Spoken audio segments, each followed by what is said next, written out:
Hello everyone, this is Greyshot117 to bring you another Company of Heroes to replay, brought to you by Captain Link Jimmy, at least I believe, with ODST, both OKW versus Drink Richard and Golf Custom. Now, many weeks ago, I made an ultimatum to the Company of Heroes 2 community, requesting a certain unit of a certain variety hit a certain rank. And what this replay promises me is that rank will be achieved in this game. So, we shall see what happens. And I will wait, oh so wait, for this to occur. In any capacity, let's see. So again, both high-ranking players, two OKW and Soviet and British, which is more likely to counter OKW because the Soviets have more varieties of supports, which OKW has a harder time fighting. And then the British have a great campment / anti-camp capacity, so that is really good to fight OKW. So let's see what's going on. So we have ODST coming in through the flank, and overall not too bad. Again, it looks like he was trying to get these guys while they were moving up, kind of circle from behind. Didn't really get anybody. Looks like this guy is going over to support the Soviet player, which is having some issues. Wow, okay, yeah, run in negative cover. That's a great idea. Then we have this, well, unfortunate Volk squad being suppressed by a Vickers machine gun. But the flank is now occurring. But as you can see, we have a lot of troops pouring in. So while the flank kind of helped push back the MG, there's nothing they have that can really fight the universal carrier right now. And there's way too many troops. I get what they're trying to kill the MG as quick as possible. Retreat this. That's what you need to do just right now. Just retreat. There we go. There's too many troops here, and you can't really fight them. The Kubel can do a little bit of damage, but as you can see, they don't have a lot of infantry, and overall the Soviet and British player do, and they're close to the base. So they need to pull back. Although, as you can see here, it looks like there's another Kubel going on the right-hand side. So while both players are currently on the left, like fighting off the OKW, the other guy's just like, fine, I'll just capture all the territory. And I don't blame him. That's a good strategy. Anyway, Kubel opening fire, hitting some guys in either no or less cover. Universal carrier moving up. This thing has to pull back immediately. Volk squad trying to get some more shots in.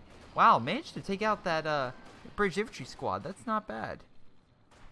So let's see, we have some conscripts and an engineer squad going to cap some territory. Yeah, this might be it might look like a defeat for the OKW, but it's actually a hollow victory because the Allies threw a lot of resources in that and just barely took it. Where, as we can see, the OKW players still have a full army, and they're currently moving around the flank. Now, that's not saying that, of course, the Soviet and the British player are done or are incapable of countering. We can see here a sniper team moving up pretty good. The OKW don't have a sniper team, so this could be great for countering a lot of infantry blobs, Sturm Pioneers with very few men in them. So again, snipers do a lot more damage. Even like Volk squads where they have 5-man guys, but you take out a member or two, and then British infantry pretty much have a very easy. It's easy pickings for them. Also, I just love how it's like, sir, they're on the other side of the truck. Don't worry, just hit them.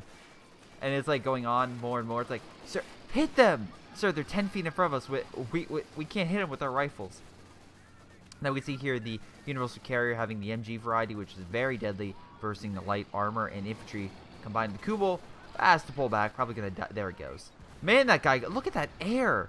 Jesus, he got some good air. But right now, unfortunately, that push on the left-hand side is kind of being pushed back. And as you can see, this truck was like, oh, we're going to move over. Oh, fuck that. We're going to move over here. Again, in this map, you don't want them too far out. But, you know, this location would be okay.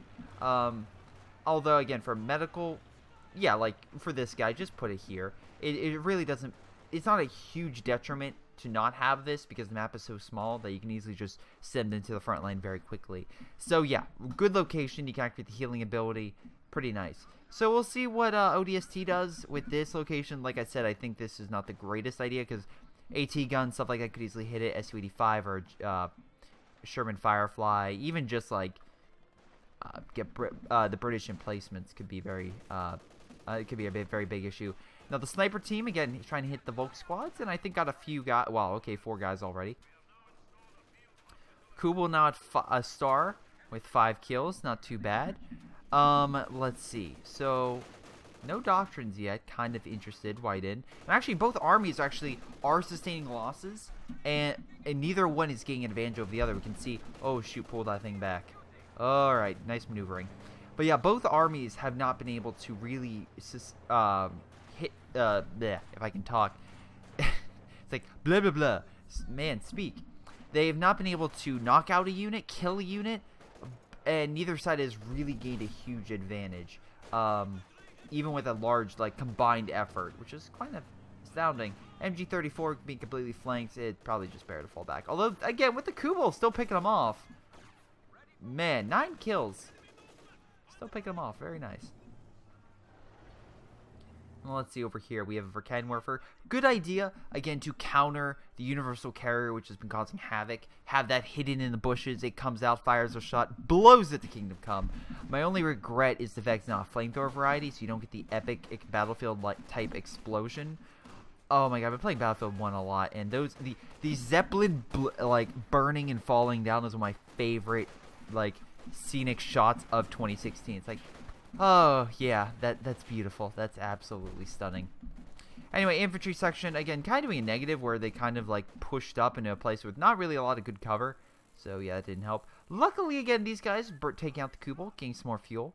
And they could probably use that to get something. Half-track could be good.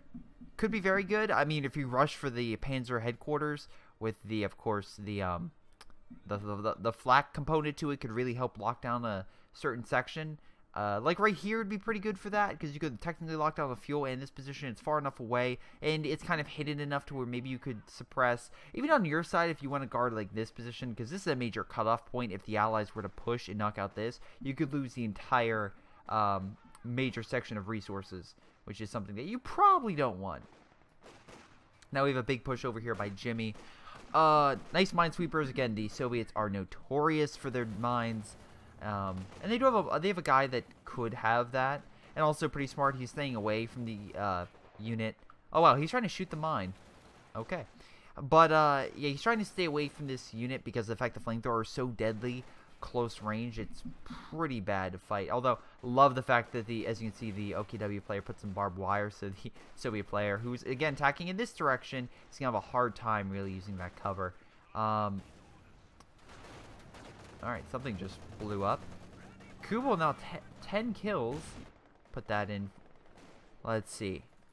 British infantry trying to retake that. Do they have heavy cover? Yeah, they do. Okay, they put some heavy cover down, so they have a better fire rate and, of course, accuracy. And just are deadlier overall. What do you have? You have a support gun over here, so that could help actually kill the sniper and really help push back a lot of the infantry that's going in negative cover, because explosive damage does a lot more in negative cover compared to full cover. But anyway, right now it's just like a big, like, oh boy, like no man's land, this like creek. I remember when it's like CH2 was like, yeah, we're gonna impede movement on like this terrain, and then the community's like, fuck, we hate that. Which I don't mind. It makes sense to go through slower, but I think there's a difference between interrupting having a cool idea and impacting gameplay. I feel like what's a good game that a good gameplay mechanic is something that I instantly think of as Gears of War, where you have that active reload mechanic that doesn't impede gameplay. In fact, it improves gameplay because it makes it more thrilling and more entertaining to get that right reload, so it keeps you in the action. Whereas something like, oh, what's a game that did something really stupid lately? I'm trying to think of something that kept pulling you out of it. Shoot. Oh, here's a good one. Infinite Warfare. Because that was a big complaint of a lot of people. Well, it's cool to have a huge command center that you walk to. The fact there's a large loading screen is like the Mass Effect problem with the elevator on console. Where it's like, yeah, you have to get to this point, and then you have to load and go back and forth. So while initially you're like, oh, this is cool, it de-escalates the game, makes it less fun, because you're like, Jesus Christ, I completed this mission. I now have a 15-minute journey to go to that point, get a goddamn objective like mission or side mission, main mission, whatever, and then walk all the way back to my ship. Oh, Fable 3 did that. That was another one where it's like, instead of a main menu, we're going to have you pull out into this hub world. Great idea and concept, terrible idea and implementation, because it's just like, the loading is not quite right. And, yeah, it's like I have to walk all the way to this other side instead of just pressing a button. Which I know it's like, oh, but isn't it cool you get to walk in your own wardrobe? No, not really.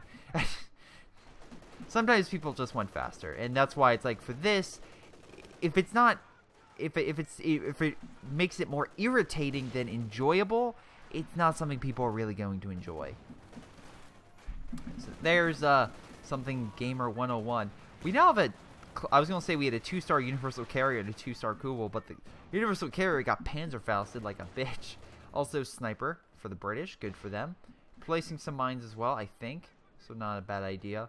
And, oh, there, yeah, the Panzer headquarters. Not bad, lots of cover, so at least if the AT fires are shot, it would have some big issues with all this terrain, because it would most likely hit the terrain first, but not bad.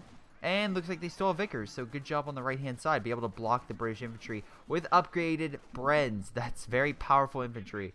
Luckily, a nice MG suppressed, and you got some troops with close-range weapons, and they instantly retreat.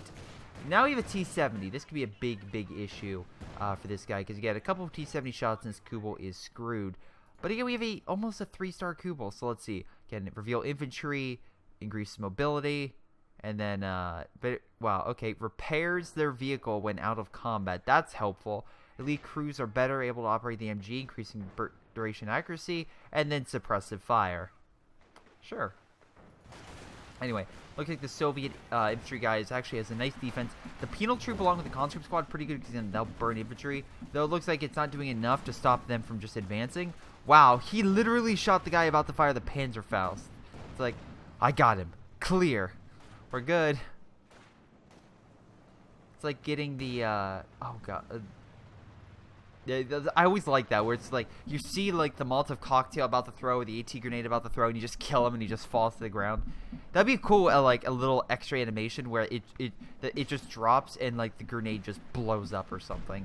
I know they kind of do that with the Molotov cocktail, where the guy will drop it and it'll fall, but I wish they did that with like other grenades and stuff, because that'd be cool with like a bundle grenade where you throw it and he just falls, and he's in the middle of a big blob and it just blows up and blows some of his, the excess infantry up. That would be great. That would actually kind of help reduce blobbing. Anyway, Panzer headquarters suppressing the MG from capturing that point. T-70 thinking he's a boss. He might try to move up. This is a bad idea. That headquarters tears light armor to pieces. Though I will say the Soviet player, not a dumb guy. We can see a lot of ranked troops. And again, A, he's Soviet. B, he's keeping them alive, which is also an accomplishment. And C, most importantly, he has a decent, well-rounded army. Now, does he have an AT? Yes, he does. So at least he has something to combat armor if the OKW sends something. Let's see. We have 1 support guns. We have a little bit of artillery. And we have 1 more. So not too much.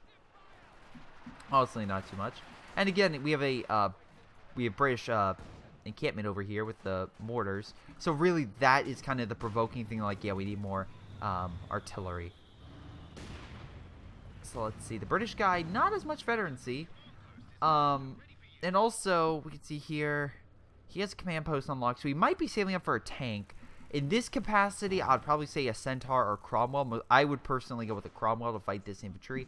Wow, double for cannon warfare is very nice. Well, okay, nice job. Move up here and try to neutralize this position. He's trying to heal it. Again, we can also see here the brace. Probably a bad idea to advance when you know he can just brace it.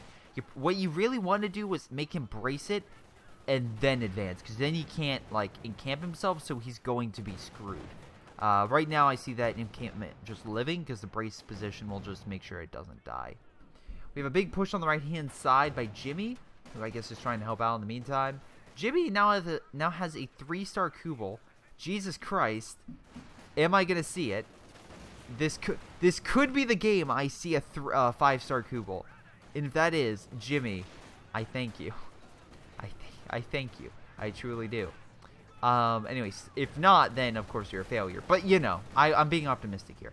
Stern Pioneers just annihilating those conscripts. Because again, conscripts, terrible close range. Okay? Put it behind some cover. Make sure you have some infantry with them. Don't advance. Support it with the engineer because that has better close range. You can really fight that, but not by itself. Not against Stern Pioneers. So let's see here. We have Panzer Headquarters. We have Panzer Headquarters. Yes, we do. Where's his? Oh, yeah. Actually, like I said, guarding this position, which is good. Very good. Also kind of helping in case they try to charge at that headquarters. It at least can provide some suppression. Light, but some. So not bad positioning. And then, what do we have here? We have this guy who has the mechanized armor compania, so he can get armor. This guy can get armor, and he probably will get himself a T-34. Maybe save it for an IS-2, but we'll see. And then, Gulf has Cromwell. Probably a mattress would be a good idea as well. I know just pinged it, but they have a large blob of infantry, and they're kind of, you know where they're centered around. A mattress position firing on this location would be devastating toward the enemy. Yeah, this doctrine, the Mobile Assault Regiment, pretty good. The problem is the commandos are not, I mean, they can be good in like close range, but the problem I see in this is the fact that there's not a lot of buildings. It's more kind of just like in the middle of nowhere, which is the point of crossing the woods. So not exactly the best map for like deploying commandos to really get behind enemy lines, and they're kind of just watching over. So like commandos from this building are gonna be terrible. Yeah, I mean, advanced cover combat could be very good because of the fact that, again, if this map is like literally holding a position, and if you can get your British infantry in a good position where they can just hold, that's going to be hugely beneficial. And of course, the vehicle crew is great for just healing your vehicles. Now, the Soviet players haven't got anything yet, but Jimmy has, and Jimmy, well-range infantry, he has Panzer Fusiliers, so we know he went Breakthrough Doctrine. And that is great because, again, that helps him combat the Soviets by giving something that can fire longer range at the Soviets. Wow, that's a big Soviet push. But that Panzer Fusilier squad's holding MG-34 trying to suppress that squad. Conscript squad trying to get away, but he's running right into the Sturm squad. And as you can see, he pulled away the Minesweeper to increase his combat efficiency. And the problem is, these guys are very close range. So even though they're 3-star, they just lack close range, so they're not going to do very well. Maybe if you give him PPSHs, that would really help him out. But we'll see. And like I said, I don't know what he's going to do. But yeah, Jagdtiger, on this map, I could see it being both a benefit and a deficiency. Because this map, it's great for firing long range and like station it like right here. There's no armor coming in this direction. But you could easily flank. But they're only major, like, you have this area, and then, yeah, then you have a push through here, which could be bad. And then, of course, with all the random cover, it could block the Jagdtiger shot. It's not really, it's clear, but not, I mean, eventually, once this stuff clears, it would be.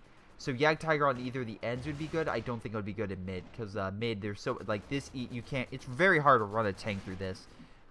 Or use explosives, so that could be very detrimental. So, yeah, right or left flank, the Jagdtiger would be very good.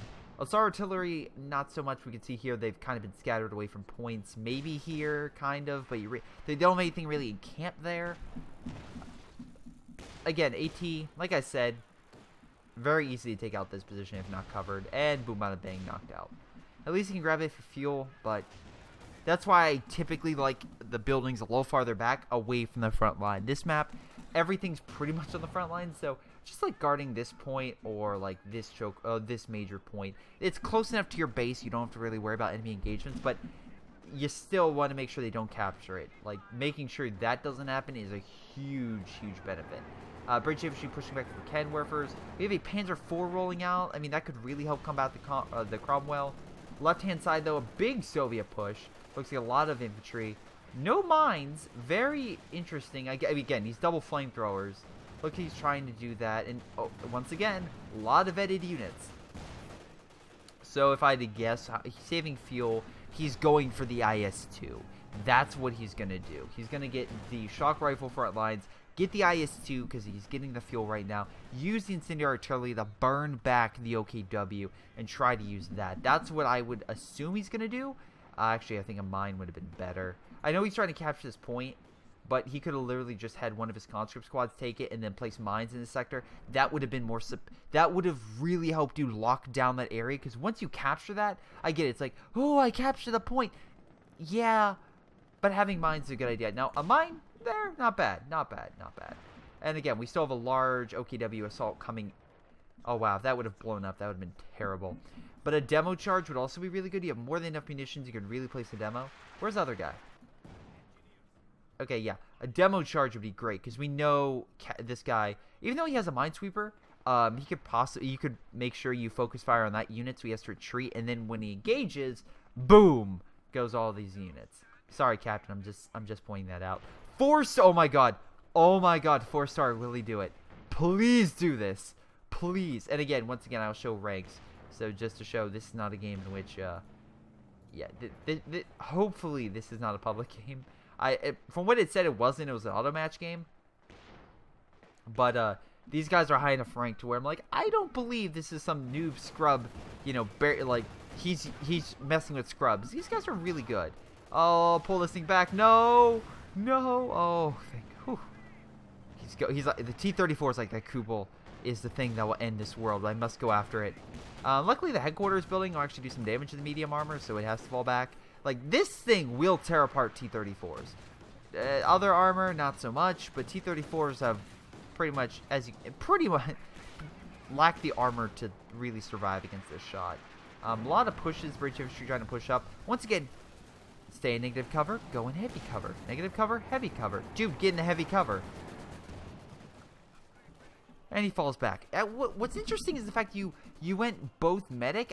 Why didn't you get the special arty ability? Because I think you went... Did you go Churchill? No, you haven't picked anything yet. Yeah, that artillery from your base would really help, like, destroy this bunker and really push them back. Even, like, fighting against the support guns, it would really hamper them. So, yeah, kind of wondering what you're doing.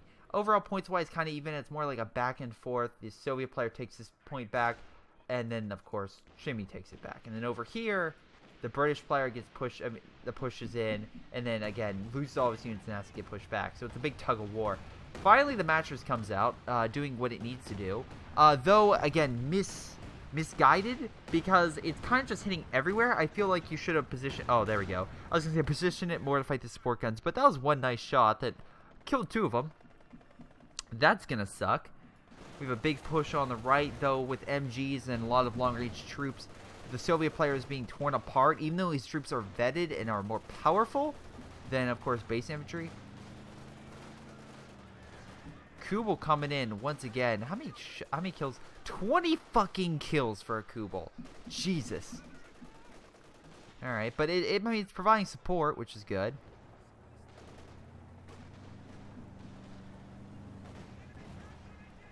T-70 on standby. You know this thing can fire this unit can fire an ET grenade, right? Like, you know this.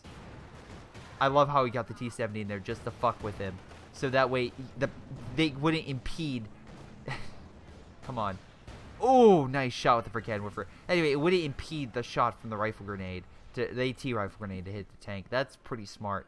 Anyway, Verkenwerfer taking out the nice shot of the T-70 and pushing the Soviet player back to his base. Now, they have a 3-star sniper. Again, the smoke is kind of stopping him from seeing, but he could really start, you know, firing upon these units and taking them out, which would be good. T-70, I mean, T-34, 76 coming around trying to help, and Cromwell now pushing in against pretty much Jimmy, pushing back. Though, as you can see here on the right-hand side, ODST is like, yeah, no, I'm going to take this area back. And for those who don't know what ODST is, it's an orbital drop shock trooper from Halo series, which I am a big fan of. Yeah. Saying that, they actually just had their 15th anniversary, and I just downloaded officially the Halo 5 Forge for PC, so hopefully I will be able to forge on that, because I've been wanting to, because, oh boy, I want to look to see how Halo looks on PC. Probably looks gorgeous. Katusha, more artillery fire. This could be a subtle mistake. I know it's like, oh, we must get artillery to fight this, and as you can see, the Katusha is actually doing a decent amount, pushing this guy back. Wow, nice job with those flank emplacements, man. They're terrible. Anyway, well, terrible except for light armor. But this guy's picked anything yet. This guy's picked anything yet. But I'm really surprised you haven't gotten the IS-2. I just feel like the IS-2 better. Either that or go. Just say fuck it and go with the Soviet shock army and get artillery and start hitting this guy's base. Like, that would probably be hugely detrimental, and the guy doesn't have a precision strike. So, they can't counter it. Sure, Stuka maybe, but if you put it far, if you literally put it at the corner of your base, the Stuka's gonna have one hell of a time getting close enough to hit it, and then you get like an SVD5 and snipe it. Done it plenty of times. Anyway, we're getting a one hell of a shot. AT gun though, once again covering. Wow, very lucky. Could reposition very quickly, so that's the nice thing about the British AT. Fire another shot. Nope. Cromwell backing the fuck up. It's like, hey, you want to try to shoot me? Yeah, bad idea, dude. Maybe just go heal. 4-star Kubel. Oh, and it's automatically healing. That is awesome. Come on, get 5-star. Give me a 5-star Kubel. Do it. Do it. Resource-wise, we can see here that even though the Soviets have not necessarily been winning, they still have more resources, at least gaining it, and munitions-wise, it's about even. So even if, let's say, the OKW do take this position back, it's very unlikely that they're going to be able to win the munitions war, because OKW can't put down fewer munitions points, whereas if you even out this map, there's 1, 2, 3, 4, 5 positions the Soviets could be placing down. And that could be hugely detrimental. Now, I do think that Soviet and or British players should place down in a munitions cache here or there, especially at this major point, because again, this is a major cutoff. That would be very helpful to make sure the enemy can't just walk in there and pretty much annihilate it. Dude. Wow. Okay. Like I said, as soon as you fire with an artillery unit, pull the fuck back, because you don't want to be in a position where, yeah, you don't want to be in a position where they could just be like, well, we know it's there, so either fire artillery or rush a tank through and kill it.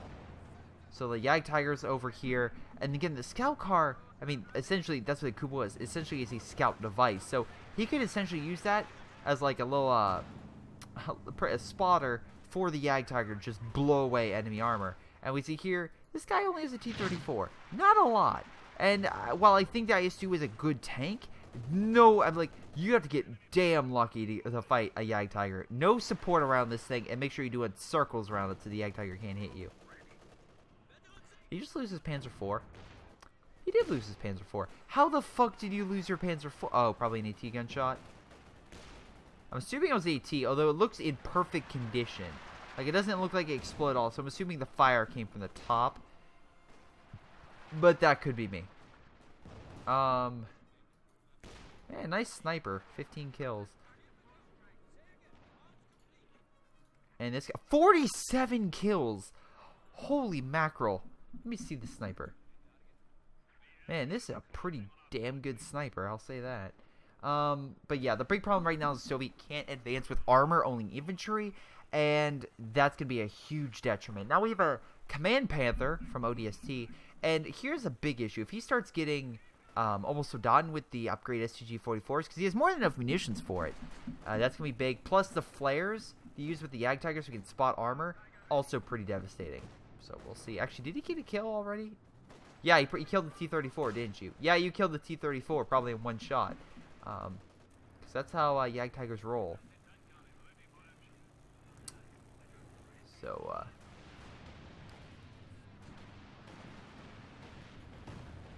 more mattress fire. Okay, maybe, again, try to concentrate kill this building. That would be helpful. Because then, again, that's less units they have and they can't heal.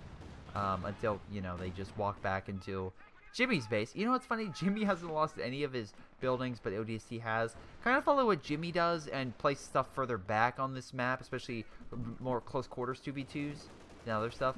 Now, Command Panther versus a Churchill. Churchill has armor. It can take definitely a few hits, but versus a Panther, it's still not going to be...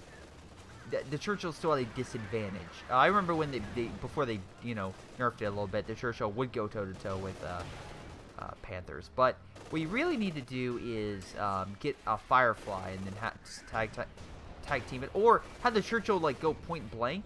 Okay, dude, activate your smoke. Activate your smoke. Come on. Do it.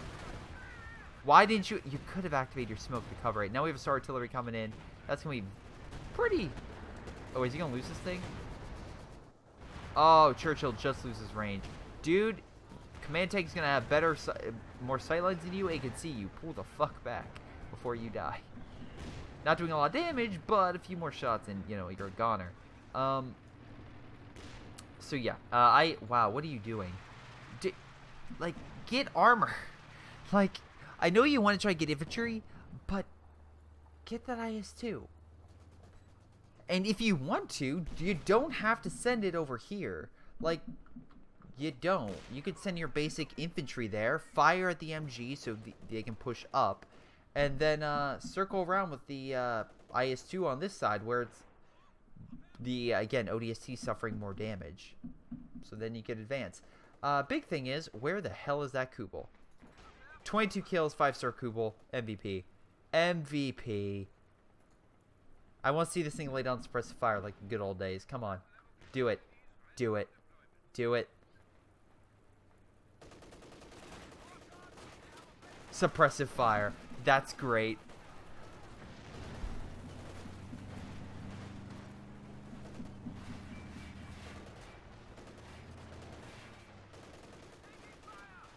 Alright, again, they're in... Well, no, he wasn't in cover. Probably like, god dang, I have to deal with a Kubel now that suppresses. But big infantry push. A T-gun, again, probably should have had that up sooner. Oh, very lucky that shot missed the Kubel. Kubel's like, get the fuck back. Yag Tiger on standby. I think, could he activate? No, I guess not. He has to get at least veterancy before he can activate an ability that can really hurt armor. Nice job with the fire. At least I pushed back the MG. But overall, it's going to be very difficult for you to advance with the Yag Tiger there with any armor. And then really hard to push up because, well, how do I say this nicely? The infantry game, I'm like, Jimmy's doing not bad. Like, he has some really high vetted troops. A lot of 5-star stuff where you have a lot of 3-star. But having OKW stuff 5-star gets just more abilities and is more... just costly to fight. I love this Kubel just annihilating everything. This is great. My dream has come true. I now have a replay with a 5-star Kubel. Oh, this is great. I don't care if you die now. I know you're probably gonna die, but you went out with style. You went out with style. Oh my god, no! Volk Squad coming in to save the day, and the Kubel still manages to live.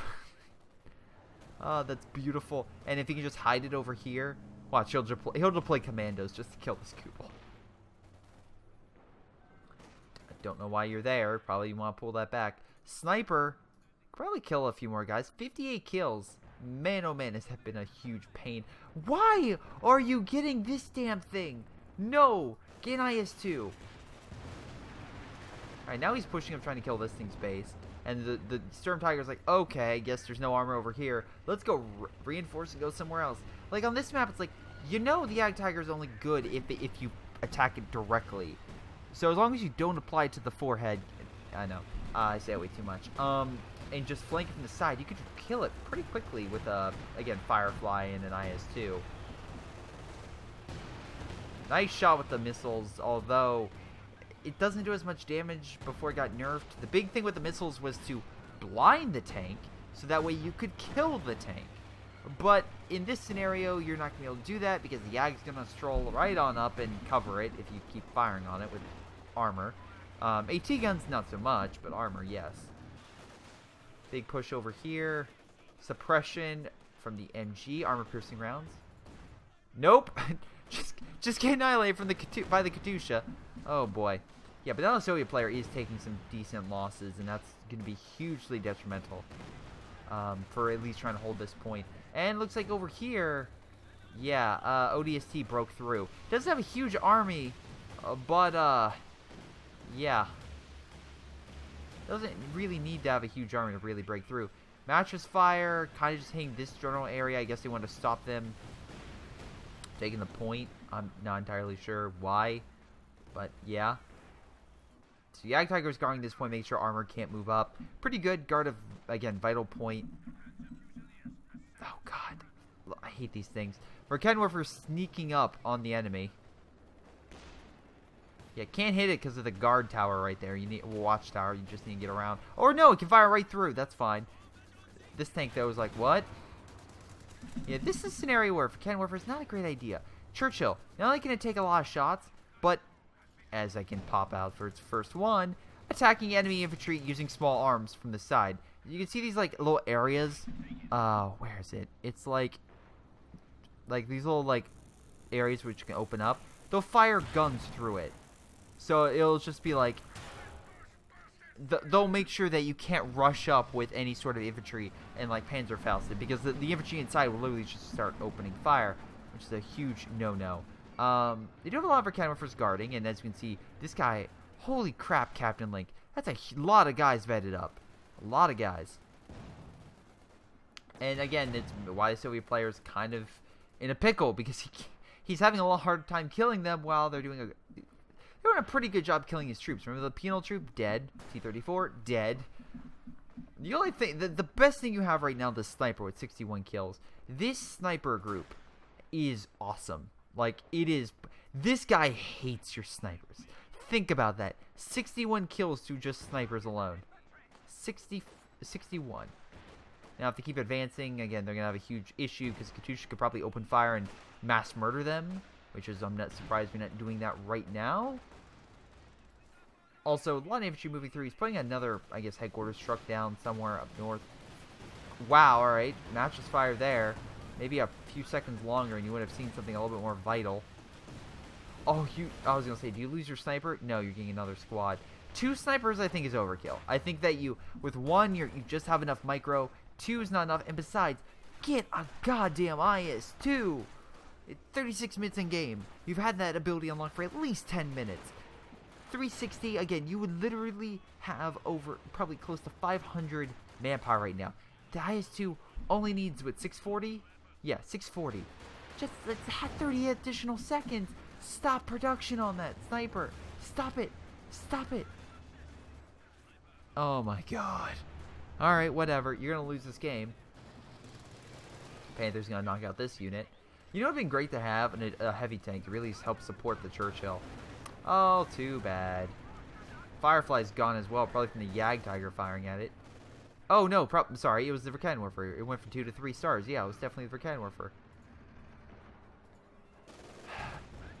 You know, at least I can enjoy the Kubel and just ignore the Soviet player just being terrible. Was he the 2-star guy? No, he's 3-star. He's 3-star. The other guy on the other team.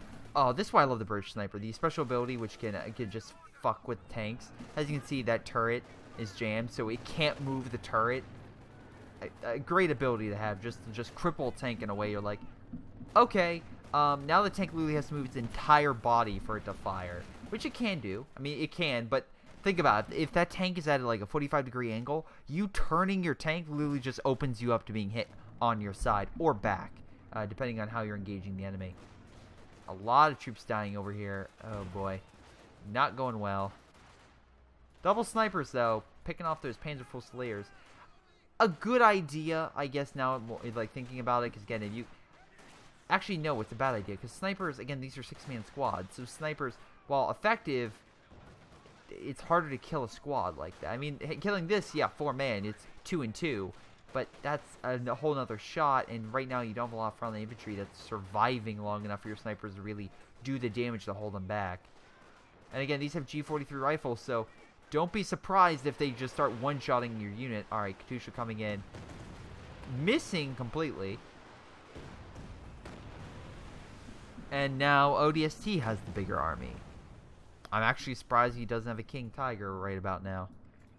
But he has a 2-star command tank, which is currently boosting up armor in the vicinity, which is helpful. I mean, we combine that with the Yag and with its ability, again, we can see here.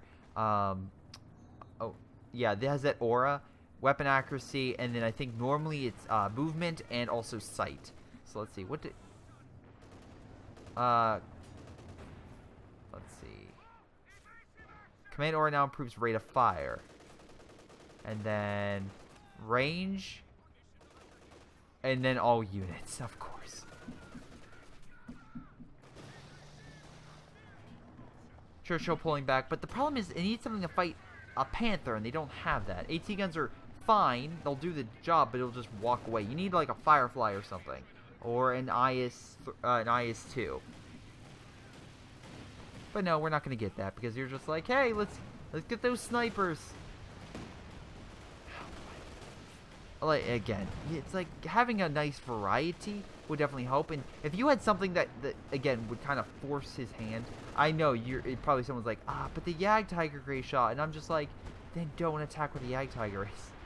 Like, if you see it there, again, because as you can see here, recon, then just go attack somewhere else with less Yag Tiger, and you could attack over here, pretty much annihilate this command tank, and just rush through. And then while the Yag Tiger is rushing back, then you just be like, all right, move back and attack somewhere else.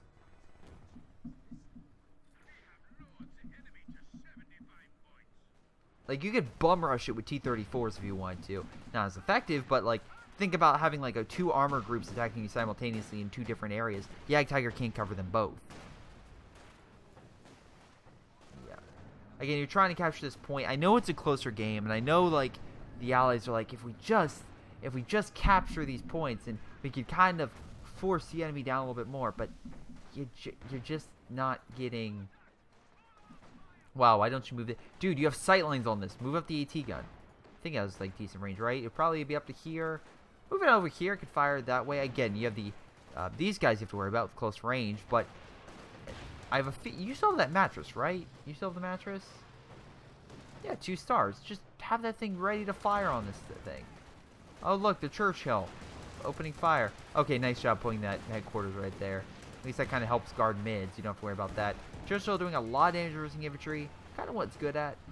It's called an infantry tank for a reason. Yag Tiger kind of just holding off. Not bad.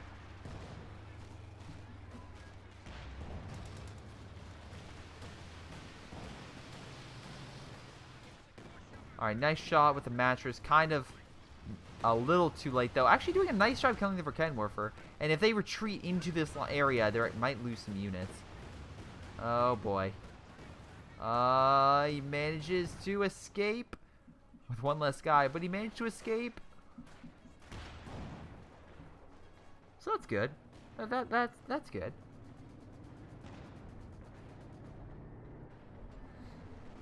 AT gun probably, you know, could help do some damage against that command tank, but just disappears in midair. Probably definitely missed, but I'm like, that's kind of weird how it just like goes in and it like turns into nothing next to the command tank.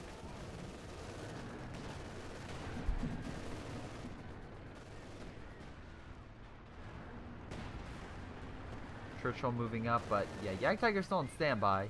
Hasn't really fired another shot on anything. Are you finally? No, you still haven't brought up the IS-2. And with the, again, we can see here that he picked the half-track searchlight. Wow, 31 kills with Kubel. Very nice. With that, and also you can see here the ability to detect. It's pretty much making it so the Soviet player cannot advance without the OKW player knowing what is going to attack him. So you can pretty much just prepare for anything and just annihilate. Oh boy, artillery fire! And he's really hitting nothing. Great job. Just great job. In any capacity, yeah, this game is pretty much over. Oh my Yep, 5-star God. Kubel. There you go. Oh my God. Yep, 5-star Kubel. I requested it for... God, it's impossible. Is the end of the world happening today? You can go now. You're good. You're good. Seriously, never see... So what did the 5-star Kubel have? Let's just... Again, I already went through this, but... Combat increase... Okay. We got more specific fire. That is... It can heal itself. Yeah. Who? Yeah, the fact that Kubel now has 31 kills is a testament. But again, it's not like this guy was bad. He has a full vetted army fighting each other. Listen, if you have a 5-star Kubel, then there's nothing in this world that can stop you. Nothing. Jesus Christ.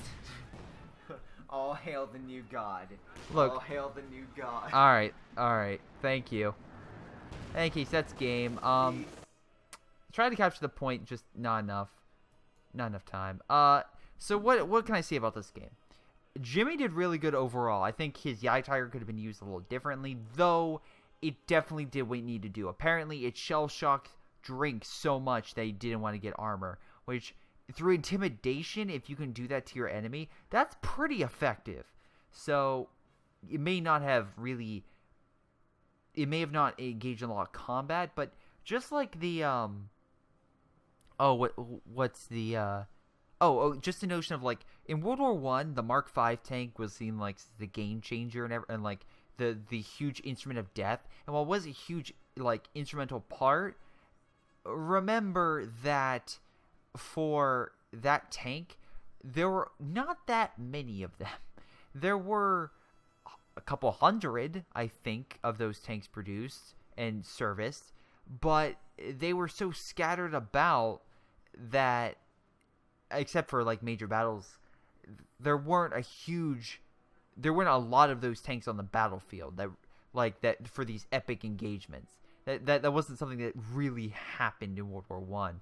But it gave the Germans fear when they just saw one of them. Like, oh god, this is it. It's like that monstrosity. Because the Germans, I think, only had a dozen heavy tanks. Like the heavy tank you see in Battlefield 1, I think there's only like a dozen ever really fought. And one of them actually fought like 3 Mark Vs in a men's, I think.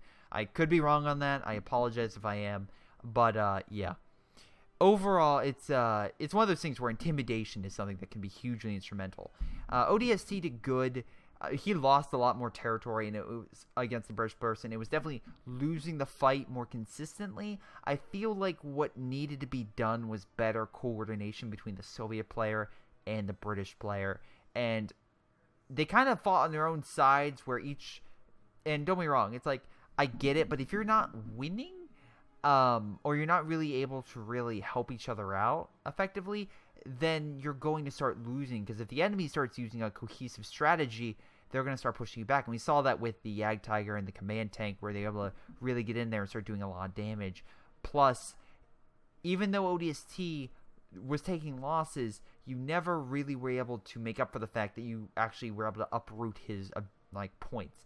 You killed his headquarters, you killed his medical, and yet you still couldn't get a forward base of any type to really lock it down. This guy never had artillery. He never had anything that was seriously effective. So if you wanted to build like a forward base here, like that would have been actually helpful, especially because you had guys with both medics. That would have helped you get to the battlefield quicker and keep up the pressure on this guy to really hold that point and maybe start pushing Captain away from the Soviet player, and that probably would have helped shake things up a bit. So you forward base for you, and also just work on your armor. Your armor kept dying over and over and over again. That's just nonsense, especially because you have an ability which makes it literally impossible for the enemy to hit you while they're being repaired. And then on this side, the Soviet player, you had great infantry. The snipers, Jesus Christ, 84 kills total with snipers. That's a lot for a 2v2 game. Again, just overall, that's a lot of kills. But on the flip side, you never were able to keep a steady front. You never had MGs or anything able to really hold a point. And that was the biggest issue for me. It's the fact you would gain territory, but you wouldn't keep anything there for to really hold it. Whereas the OKW player, Jimmy was able to not only take territory, but to put MGs and for cannon warfare stuff to lock it down. So when you engaged, you had severe losses. So it eventually got to a point where there was just so much crap in your way that you couldn't get through anymore. And that's what helped turn the tide. At least on that side. You see here, Golf got more damage again. He had the Sherman Firefly, if I could speak, that really just locked it down. And then loss wise, yeah, Soviet player lost more. Go figure. Not too bad though. And on Jimmy's side, yeah, Jimmy got less damage. He didn't really fight armor. ODST definitely killed more armor, but he definitely got more kills. His infantry was doing great. He may have lost a lot of units from the snipers, but he did a pretty good job overall. And actually, that kind of brings up a point where it's like, this guy took a lot of losses because, again, he was pushed back. Whereas this guy, he took a lot of losses from a goddamn sniper. Like this, and we can see he was pretty much out of infantry at this point in the game, which, again, I don't know why you didn't get the IS-2. Like, I know it's like, get a second sniper, but I truly think an IS-2 would have been more beneficial for you. But that's what I think about this 2v2. I also want to thank my Patreon supporters. I want to thank Leo, Chris, Tim, and also Sean for, of course, supporting me on Patreon. Thank you guys so much. In any case, also, I hope you guys like the new outro that I'm going to be doing because of the title card system. And also, now I have the new editing system, so if this is a little late, it's...